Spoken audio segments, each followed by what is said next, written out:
What is up mga day mga doy? Another day, another grind dayon tano. Medyo pula pa jud atong mata kay 5 hours ra day atong tulog ron. Pero what ay choice, ulipon mo tas kwarta, maong bangon ta kay para sa tong ambisyon. Pero sa di pa ta mo gikan doy ato sa ning higwaon ning isa sa naghatag og kusog kalipay nato sa kalibutan no. Isa sa mga rason kung anong instead na mo undang, mo padayon jud ano. Kaya di ta padala sa paglingaw-lingaw doy kay mao nay magdalaglangay nato. Ato na dayon paandaro na tong motor para makalakaw na ta. Aron sa atong masugdan kung unsa jud ang atong rason nga nung nagvideo ta karon. Karong adlaw day doy mangumpra ta sa karbon kay kaluyan sa Ginoo na orderan tag daghan-daghan ron so ubay-ubay sa datong andamonon ug lutuonon. Nya sa kainit sa panahon, ang init sa imong ulo, imo pa yung ubanon aw na. Sa mo tatong konsumisyon. Alas 12 day na sa udto doy, lahos na dayon ta. Ayaw kabalaka sa kainit, ang importante makakwarta. First stop doy ni hapit mi kan Tio Jose para mamalit og pan pero ambot nga nung ban man ko nay tawag ani adi man ta ni sakyanan. Medyo ubay-ubay sa tagi-order doy kay pura buyag sa dang nagpa-reserve nato ron. Tagan kay salamat sa Ginoo kay pura buyag daghan-daghan na sa naganahan sa tong produkto. Bitaw doy, usahay kapoy, usahay makadrain o usahay di ka kasabot sa imong gibati kung angay pa baka mo padayon. Pero every time makabatyag ko ginani doy, isa ra jud permi nako una-unaon. Proud kaya nagtanaw akong papa na ko ron. Maning kamot, manikay sikay, hantod maabot na itong mga pangandoy. Mga na perming tambag niya na ako sa buhi pa siya. Maong pa, ayaw ka balaka. Dala-dala na ako tanang gitudlo ni mo sa kuha. And one day pa, makabot na ako ang success. Naging promise na ako sa imuha. By the way doy, kung nakabantay ka nga sa kong personal Facebook na ako ga-post, maka-goal sa doy kaya ang Mando TV nag-start noon ta siya earn na mga ads. Pero nagka-restriction dito sa una and since dugay man to na inactive mangwa na malaban pa. Anyways doy, usara po na sa makapagsuway kung niagi sa pang kinabuhi. Instead na mo give up, mangitag alternatives ang paagi akong gipili. Dili sayo ng dalan padung sa success doy. Believe me, dili parihag timeline ng pagiging successful. Naiuban nakahuman og eskwela nga way trabaho wanted karon. Na sa mga nagtrabaho, wala na sad kauyon. Lain-lain ang dagan sa atong panahon ug lain-lain sa dangdalan nga atong tahakon. Maong sa ginaingon pa nila doy, bahalag hinay basta kanunay. Kanunay natong pilion nga musukol sa mga pagsuway doy. Mas lami tagamtag mo ng success nagikan sa imong kaugalingon nga pagpaninguha.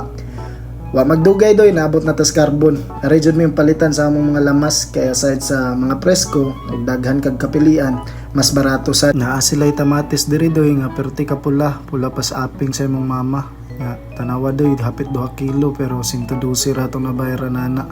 Nya ato sa dayong gisunod doy ang pipino nga perting labasa nya sa 60 rang kilo ana doy. Nya giputos na day ni ate doy awara gyud akong tindira ka doy nani jud kakapaspas mo putos doy. Nakikuha na day ni Jollibee ako stay sa compares doy. Nya magyaw-yaw ra bagyo dayon pero mga regla daugon day tas pakit cute doy. Nya mao dayto doy na siya gidala-dala nga repolyo ug ato na sa gipakilo ang duha doy 30 pesos ra. Nani ka barato diri sa carbon ug sa burger doy di jud na malimtan ng lettuce ug ang itlog diri doy 6 pesos ra nya si ate. Lami pa kay smile si ate makakilig man sad ba. Hindi sa magdugay doy nilaos na ta nilaos tag metro doy kay para sad sa atong anak no. Palit tag diaper ug Cerelac unya nakalimtan na to ang cheese ni palit na lang sa tag cheese kay mas lami man ang burger with cheese. Nya pagawas na ko doy tanawa ra gud na doy it takes long to win. So di jud ta magdali sa kadaugan doy. Mao na day ni atong burger doy perting daugan nato diri dapita doy. Tanawa ra gud na atong burger doy 60 pesos doy overload burger na kaya na doy. Nya ang nag-andam diri doy mao ni ang similarity sa Angel's Burger o sa akong burger doy kay ang nag-andam maldita. Ina na gid requirements man nila go doy basta magkuan kag burger. Wa nagdugay doy naabot na ta sa opisina before ta ni duty ato sa gibutang day ato ang mga orders na ato na day nag-display. Samtang nag-display ta na gid dayon ay nanguha dayon sa ilang mga orders guys. Nana around 70 to 80 pieces.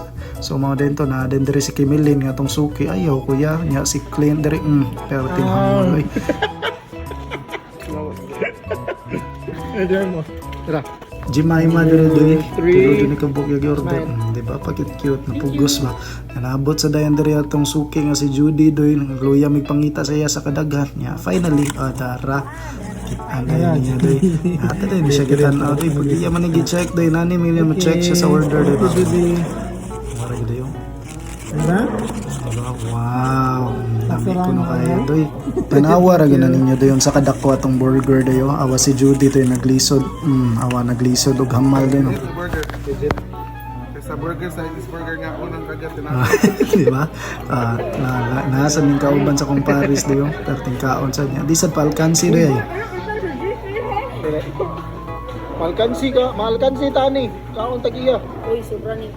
Siyempre doy, wala ko ni kawag burger pero ni kawag ko kanon doy kay duty naman tahan na doy. Inani jud akong ginabuhi pero may doy kinahanglan jud ko maninguha kada adlaw. Around 1 AM sa doy during sa atong lunch no, nakit-an sa nato si Ate nga nagkaon sa atong burger. O medyo si Ate galisod sa jud og tulon sa atong burger tungod sa kadako ba. Nya fast forward dayon ta doy. Following morning nauli na ta ni nani dayon ang nagpaabot sa to So syempre mawagtang gyud atong kapoy no. Bitaw doy, diri lang sa kuto batong vlog doy. Daghang kay salamat sa pagsuporta. Nya see you another grind po doy.